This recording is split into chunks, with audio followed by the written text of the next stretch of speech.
porque en realidad fue el comienzo de un proceso, del proceso independentista, el primer paso, el primer acto. Se llamaba el virrey Baltasar Hidalgo de Cisneros y fue destituido, digamos, el 25 de mayo de 1810, reemplazado por la primera Junta de Gobierno. Siempre Inglaterra anduvo, digamos, poniendo fichas en el tema porque le interesaban mucho las colonias americanas. En Córdoba fue donde estalló la primera, digamos, contrarrevolución, como suele ponerse ahí en los manuales. Estamos cumpliendo un nuevo aniversario de la creación del primer gobierno patrio de la República Argentina. Va a ser el tema central de este bloque y lo vamos a dialogar con un especialista. Estamos hablando de Esteban Tito Domina. Tito, ¿cómo estás? Muy buenas noches. Hola Gabriel, buenas noches. Gracias, Tito, por este contacto digital con Meridiano 64. Contanos, Tito, ¿qué pasó ese 25 de mayo en nuestro país, lo previo y también lo que estaba ocurriendo aquí en Córdoba? Claro, porque en los manuales, en la evocación, se lo considera como la Revolución de Mayo. Y yo busqué, Gabriel, en el diccionario que el significado de revolución. Y dice así, cambio violento y radical de las instituciones políticas de una sociedad. Cambio violento y radical. Entonces, uno podría, a partir de lo que planteas, preguntarse si fue realmente así, una revolución violenta y radical, y más o menos, porque en realidad fue el comienzo de un proceso, del proceso independentista, el primer paso, el primer acto. Por eso no puede de ningún modo considerarse, Gabriel, que el 25 de mayo empezó y terminó todo, porque no fue así. Fue un primer paso y los mismos protagonistas fueron muy cautos en cómo seguir, digamos, avanzando por ese camino y con visiones diferentes. Porque vos y tu audiencia saben que ahí nomás aparecieron las primeras internas, la disputa entre Moreno y Saavedra, o sea que hay que ponerlo en el justo contexto y, Gabriel, apartarlo de ese relato, con todo respeto, ese relato naif que se instaló y que se replica en las fechas patrias, la estética de los homenajes, pero porque fue un evento eminentemente político, ¿no? ¿Podría ser que lo tomemos como una concepción o una acepción de subvertir el orden? Bueno, sí, porque estaba vigente el orden colonial, que era un formato muy rígido, empezaba por el rey, el virrey y las instituciones coloniales, el cabildo, la real audiencia, todo regido por las leyes de Indias, como dices, un orden que regulaba todo, donde había castas, segmentos sociales, la élite superior era la que digamos, tenía participación en las decisiones políticas, el grueso, la mayoría de la población estaba alejada, la mujer no tenía ninguna participación, ese era el estado de cosas. Y ahí comenzó el cambio, como dijiste, subvertir el orden. Bueno, se empezó porque se apartó al virrey, que era nada menos que el representante del rey, se llamaba el virrey Baltasar Hidalgo de Cisneros y fue destituido, digamos, el 25 de mayo de 1810, reemplazado por la primera Junta de Gobierno. ¿Podés contarnos, Tito, cómo era la vida de aquellos años, cómo eran los derechos de las personas, de los trabajadores? ¿Había o no había esclavitud en la República Argentina, las castas, los títulos de nobleza, demás cuestiones? Sí, sí, había todo eso, como lo había en todo el virreinato. Recordemos rápidamente, Gabriel, que el virreinato del Río de la Plata estaba conformado por 4 de los países actuales, además de nuestra Argentina, la banda oriental, o sea, Uruguay, Paraguay y el Alto Perú, la actual Bolivia. O sea, era enorme. Buenos Aires era la capital, contaba con el único puerto de ultramar de ese enorme virreinato. ¿Y cómo era la sociedad? Como lo planteas. Bueno, era de segmentos establecidos, la clase superior, la élite superior eran los españoles, un pasito más abajo los criollos, o sea, americanos hijos de españoles, y después venían las llamadas castas, ¿no es cierto? Frutos del cruzamiento étnico, mestizos, mulatos, zambos, indios, como se le llamaba a los pueblos originarios, y los negros allá abajo, ¿no es cierto? Esclavos, había esclavitud, había tráfico de esclavos, naturalmente. O sea, todo muy segmentado, y salvo las castas superiores, prácticamente el resto no tenía derecho, casi nada. Fíjate, Gabriel, que la condición de vecino, hoy vecinos somos todos, quienes vivimos en un determinado lugar, somos vecinos sin ninguna distinción. En ese momento, la chapa de vecino era restringida a una minoría. Había que tener linaje, pureza de sangre, porque estaba muy presente el asunto, había inquisición también acá. Entonces tenías que tener propiedades, un oficio decente, entre comillas, como se decía, no cualquier oficio o profesión estaba admitida, en fin, una serie de requisitos que solamente, bueno, respondía a una élite, que era la que tomaba las decisiones. ¿Por qué me detengo en este punto, Gabriel?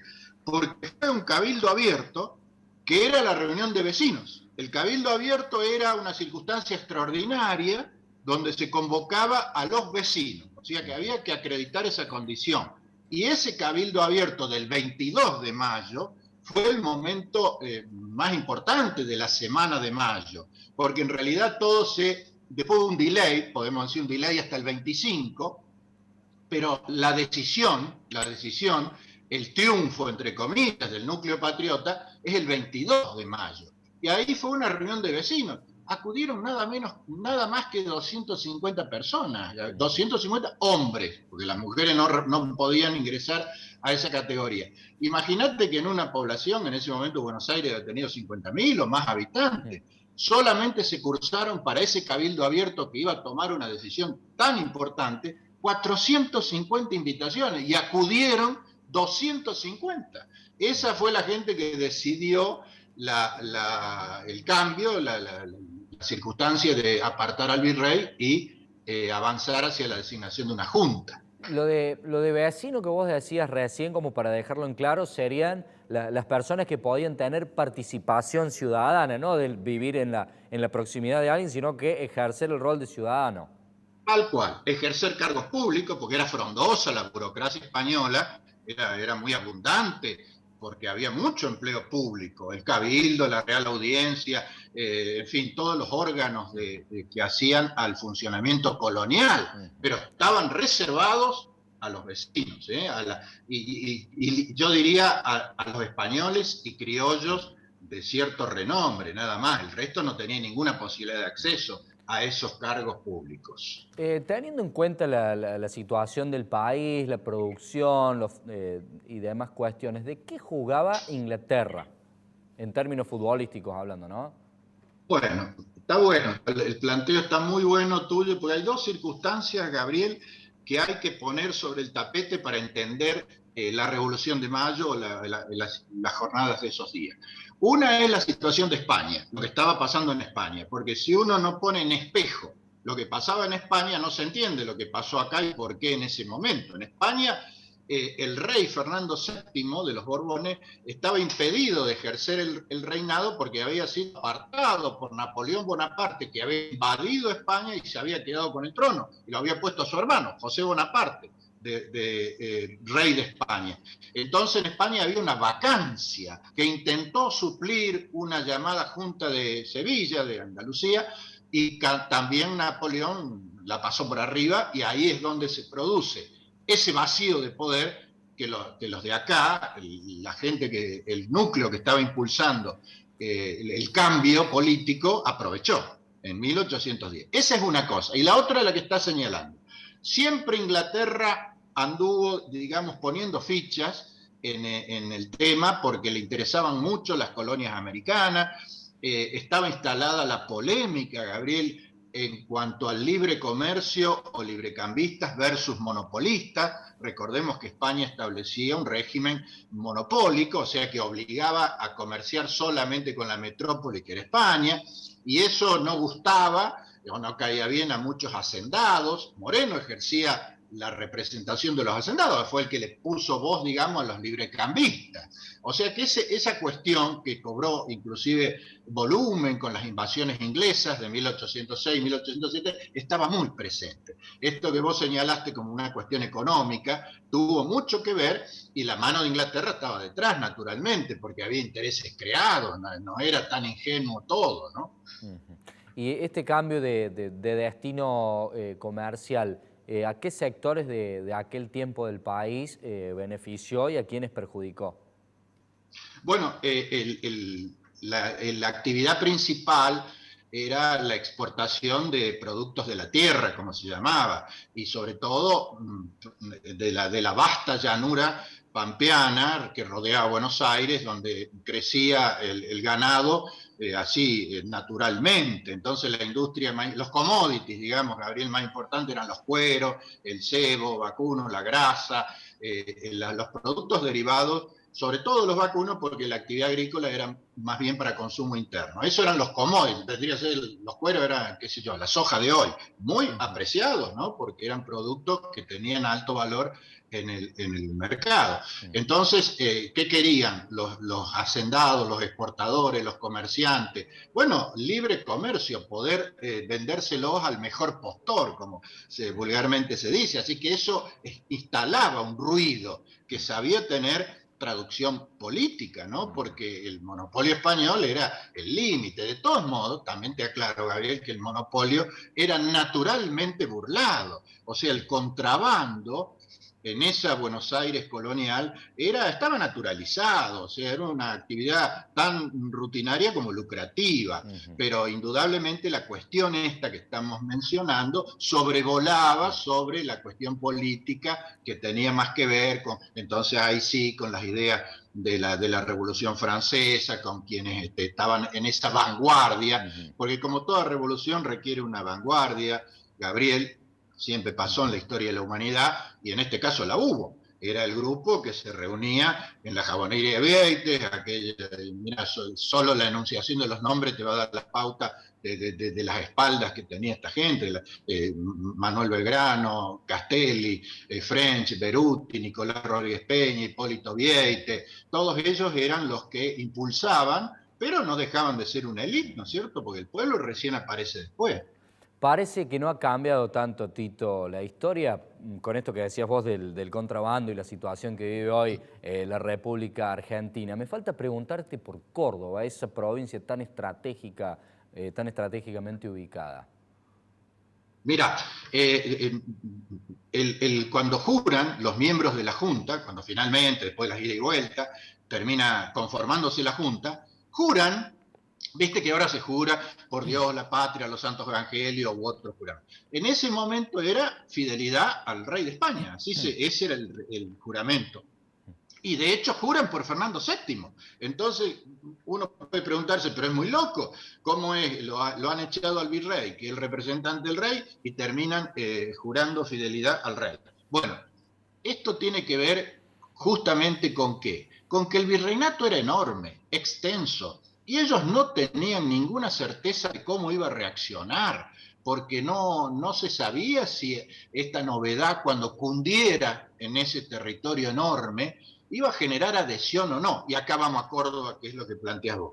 En Córdoba fue donde estalló la primera, digamos, contrarrevolución, como suele ponerse ahí en los manuales, no solo en Córdoba. La mayoría o buena parte de las provincias, la banda oriental, Paraguay, el Alto Perú, se opusieron. Otros cabildos adhirieron, pero la mayoría. Y en Córdoba se plantó la autoridad colonial, acá vivía Santiago de Liniers, héroe de la Reconquista, y en Córdoba le dijeron no a la Junta de Buenos Aires, y prefirieron mantener lealtad al rey de España. Imagínate que desde Buenos Aires despacharon una expedición militar para que sofocara esta revolución o contrarrevolución en Córdoba, o esta rebelión, o como se le quiera llamar, y terminó corriendo sangre, la primera sangre, Gabriel, porque el 25 de mayo y toda la semana de mayo fue incruento todo el desarrollo. No hubo derramamiento de sangre, porque fue todo más bien palaciego. La primera sangre corre en Córdoba. Cuando llega esta expedición, captura a los cabecillas, entre comillas, que eran nada menos que el gobernador, el obispo, el jefe de la guarnición militar, altos funcionarios, Liniers, y lo fusilan, lo fusilan. O sea que eso fue una represalia muy fuerte, deliberada, ¿no? Porque ¿qué dijeron Moreno y Castelli, los que dispusieron esto? Dijeron, hay que mandar un mensaje duro al resto del virreinato de que aquí el que no acata la pasa mal. Y se lo fusiló, y nada menos que a estos personajes. Estamos hablando de gente de alta jerarquía, empezando por el propio Liniers, que era un héroe en ese momento. Es como decir, perdón, salvando la distancia y vulgarmente, era como fusilar a Maradona, por decir, en el sentido de que era una figura muy popular. Y eso pasó. Y después de que se marca la cancha, a ver de qué lado estás, y ya si estás del lado de España, tenés chances de recibir algún balazo, ¿cómo se comportó el resto de Argentina, del ex virreinato? De a poco, cuando cundió la idea de la independencia, los objetivos últimos de la revolución, se encolumnó, salvo donde hubo guerra, el Alto Perú, el Paraguay recorrió su propio camino. Fíjate cómo se va desmembrando el virreinato.